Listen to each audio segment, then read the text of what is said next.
आज मैं बात करने वाला हूँ सपोर्ट एंड रेजिस्टेंस के ऊपर थोड़ा एडवांस लेवल पे। ये नॉर्मल सपोर्ट एंड रेजिस्टेंस नहीं होगा कि 3 टच हो गया तो यहाँ पे सपोर्ट और 3 टच हो गया तो यहाँ पे रेजिस्टेंस, जैसे ये एरिया हो गया, ऐसा नहीं होगा। हम थोड़ा एडवांस लेवल पे बात करेंगे कि हम कहाँ पे सपोर्ट देख सकते हैं और सपोर्ट कहाँ पे देखना चाहिए, कौन से कैंडल्स के ऊपर ये लागू होता है, उन सारी चीज़ों के ऊपर आज डिटेल में डिस्कशन होगा। ठीक है, तो चलिए सबसे पहले देखते हैं। ये है बाज़ार स्टाइल का एक स्टॉक है जिसके ऊपर मैं 15 मिनट का मैंने टाइम फ्रेम लगाया है, क्योंकि मैं इस चीज़ को मैं इंट्राडे और स्कैल्पिंग बेस के लिए मैं आपके साथ शेयर कर रहा हूँ। तो सबसे पहले तो हमें वो चेक करना है कि ट्रेंड कहाँ पे चेंज हो रहा है। सबसे पहले उस चीज़ को हमें देखना होता है चार्ट पे। अगर हम लोग चार्ट लगाते हैं, जैसे 15 मिनट एक टाइम फ्रेम होता है जो कि बहुत ही बेहतरीन टाइम फ्रेम होता है जो इंट्राडे के लिए। और अगर आपको स्कैल्पिंग करना है तो आप 5 मिनट या फिर 3 मिनट भी लगा सकते हो। तो इसके बाद हमें जो देखना है वो है कि support and resistance and trend change. सबसे पहले ट्रेंड चेंज के बारे में देखना होता है, क्योंकि ट्रेंड के साइड में अगर हम लोग ट्रेड करते हैं तो वहाँ पे एक्यूरेसी ज़्यादा हो जाता है। हमें अपना प्रोबेबिलिटी जो है ना वो बढ़ा के फिर ट्रेड करना होता है।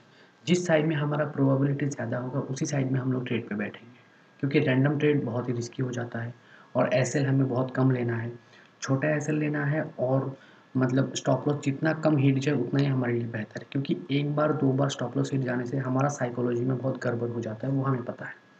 तो देखते हैं सबसे पहले कि ट्रेंड कहाँ पे चेंज हुआ है। ये देखिए, ये एक एरिया है, ठीक है। और मैं यहाँ पे और एक एरिया मार्क करना चाहूँगा, वो है कि यहाँ से यहाँ तक का एक एरिया, ठीक है। तो वो ऊपर का जो एरिया है उसको मैं रिमूव कर दूँ तो भी चलेगा, ठीक है, क्योंकि एग्जैक्ट पॉइंट पे कुछ होता नहीं है। तो हम यहाँ पे भी इस चीज़ को ऐसे मार्क कर सकते हैं, क्योंकि यहाँ पे बहुत सारे पॉइंट्स हैं जो लगे हुए हैं और यहाँ से इसने ब्रेक किया है। तो ये हो गया अपना ट्रेंड चेंज, ये एरिया हो गया अपना ट्रेंड चेंज का एरिया। उसके बाद क्या, उसके बाद हम लोग अगर इस जगह से ट्रेंड चेंज हो रहा है तो हम यहाँ पे सपोर्ट मार्क कर सकते हैं। तो सपोर्ट हमने सबसे पहले वो सीखा था कि किसी जगह पे अगर 3 बार टच होता है तो वो एरिया हो जाता है हमारा सपोर्ट। तो यहाँ पे मैं और एक चीज़ अब एडवांस में बताऊँगा। सपोर्ट नॉर्मली हमें जो मार्क करना होता है ना, वो बॉडी के टच में मार्क करना होता है। ये हो गया सपोर्ट, ये देखिए बॉडी के टच में मार्क करना होता है, वीक के टच पे नहीं। वो सपोर्ट सबसे ज़्यादा इफ़ेक्टिव होता है कि बॉडी में टच हो रहा है तो वो सपोर्ट मार्क कीजिए। जो वीक बना रहा है ना, उस सपोर्ट को मार्क मत कीजिए। ये सपोर्ट हो गया बॉडी के टच में, आपको मोमेंटम बहुत बढ़िया दिखेगा। यहाँ पे तो फ़िलहाल कोई एग्जांपल है नहीं, तो मैं आपको आगे जाके दिखाऊँगा कि ऐसे जगह पे सपोर्ट मार्क मत कीजिए जहाँ पे बहुत सारे वीक्स सपोर्ट ले रहे हैं और उस एरिया पे आप एक सपोर्ट मार्क करके कर रहे हो। एक बार दो बार आपको शायद प्रॉफिट मिल जाए, पर वो मैक्सिमम टाइम काम करता नहीं है, ये मैक्सिमम टाइम काम करता है। तो ये हो गया आपका, यहाँ पे हो गया सपोर्ट। ये देखिए यहाँ पे रिजेक्शन पे आप अपना बाइंग कर सकते थे, या फिर ये गैप अप दे दिया है, नहीं तो आप इस साइड पे भी बाइंग कर सकते थे। यहाँ पे आपका स्टॉप लॉस बहुत ही छोटा हो जाता। हाँ, ये हो गया। ये मान लीजिए इस एरिया में आप अपना स्टॉप लॉस डाल सकते थे और यहाँ तक आप अपना टारगेट या फिर यहाँ तक आप अपना टारगेट मान के चल सकते थे। तो ये बहुत ही एक बेहतरीन ट्रेड हो जाता है अगर आप ऐसे करते हो तो। तो इसके बाद हमें टारगेट कहाँ तक लाना है, ये हो गया सपोर्ट का। अब यहाँ पे और एक चीज़, टारगेट से पहले मैं और एक चीज़ आपको बताना चाहूँगा। सपोर्ट और भी ज़्यादा इफ़ेक्टिव कब होता है, जब वो ऐसे किसी एरिया में हो जहाँ पे पहले रेजिस्टेंस था, ठीक है। देखिए एरिया, देखिए ये हो गया पहले रेजिस्टेंस वाला एरिया, ठीक है। ये हो गया सबसे पहले का रेजिस्टेंस वाला एरिया, फिर वो सपोर्ट हुआ। तो ये बहुत ही एक बेहतरीन एरिया हो गया। ये देखिए मैं यहाँ से इसको मार्क करके आपको दिखा रहा हूँ। ये देखिए ये एक रेजिस्टेंस था पहले और अब हो चुका है ये एक सपोर्ट। तो ये इफ़ेक्टिव हो जाता है। अगर किसी एरिया में पहले रेजिस्टेंस था फिर सपोर्ट बन चुका है तो बहुत ही एक इफ़ेक्टिव एरिया बन चुका है। अब यहाँ से इसका टारगेट हम लोग कैसे फिक्स करते हैं। यहाँ से हम अपना टारगेट फिक्स करने के लिए देखिए एक शार्प एरिया है, आप यहाँ तक मान के चल सकते हो कि आप अपना टारगेट लगा सकते हो, ऊपर का भी टारगेट लगा सकते हो, ठीक है। अब यहाँ पे कोई एक रेजिस्टेंस जैसा एरिया तो नॉर्मली हमें देखने को नहीं मिल रहा है, पर यहाँ पे देखने को मिल रहा है। मैं इस एरिया की बात क्यों कर रहा हूँ, इस एरिया की बात क्यों नहीं कर रहा हूँ? ये देखिए, जब मैं यहाँ पे मार्क करूँगा तब आपको पता चलेगा। ये देखिए, ये एक एरिया हो गया और ये एक एरिया हो गया, ठीक है, ये एक एरिया हो गया। तो मुझे यहाँ पे लगता है कि इस एरिया से ज़्यादा ये जो एरिया है ना, ये स्ट्रॉन्ग है। तो यहाँ पे उसने ये एरिया स्ट्रॉन्ग क्यों है? क्योंकि यहाँ पे एक ये एक साइड था, ठीक है, ये एक साइड था और ये दूसरा, ये तीसरा। यहाँ पे वो साइड सही तरीके से बना नहीं है।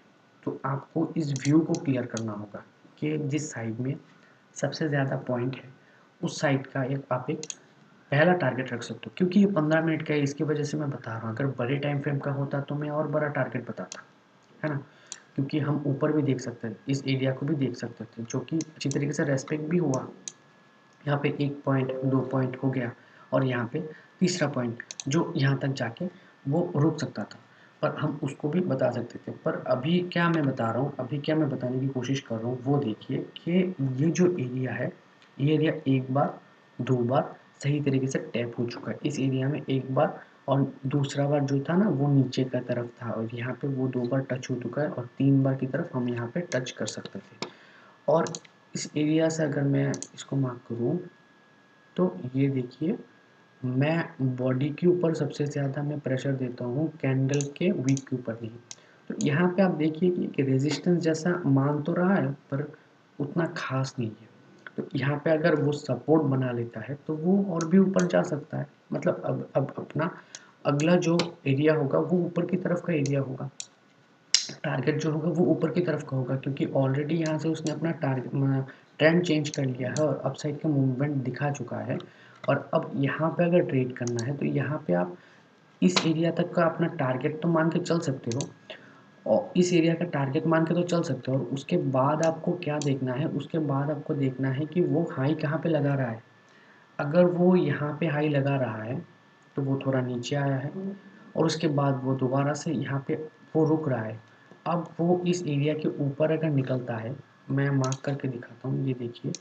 अब वो इस एरिया के ऊपर अगर निकलता है तो हम यहाँ पे सपोर्ट देखेंगे और ऊपर की तरफ बाई करेंगे। नॉर्मली वही तो होता है ना, कि किसी रेजिस्टेंस है ना, अगर ये रेजिस्टेंस है और रेजिस्टेंस के ऊपर वो सपोर्ट लेता है तो वो और भी ऊपर तक जाएगा। तो हमें वो चीज़ भी देखना होगा, है ना? और ऊपर की तरफ अगर जाता है तो ऐसे किसी एरिया में हम अपना टारगेट फिक्स कर सकते हैं। तो ऐसे करके हम यहाँ पे इंट्राडे कर सकते हैं। जो सपोर्ट एंड रेजिस्टेंस का एरिया है, उससे पहले हमें अपना जो ट्रेंड है ना, उसको देखना है कि ट्रेंड चेंज हो गया, और उसके बाद सपोर्ट एंड रेजिस्टेंस देखना है। और उसके बाद हमें देखना है कि वो जो सपोर्ट है ना, वो मतलब एक प्रीवियस एक रेजिस्टेंस होना चाहिए, तब जाके वो और स्ट्रांगली काम करता है। और जो सपोर्ट होगा ना, वो कैंडल के बॉडी से सपोर्ट बनना चाहिए, वीक से नहीं। तो उन सारी चीज़ों को एक साथ आप मिक्स करोगे ना, तो ये बहुत अच्छा खासा काम करता है।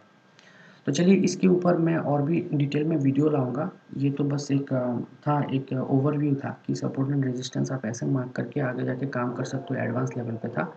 और भी बहुत सारे कॉन्सेप्ट्स हैं जो मैं लाने वाला हूँ आने वाले दिनों में। तो वीडियो अगर अच्छा लगा तो लाइक एंड सब्सक्राइब ज़रूर करना। कुछ डाउट्स हो तो कमेंट सेक्शन में आप बता सकते हो। आज के लिए बस इतना ही।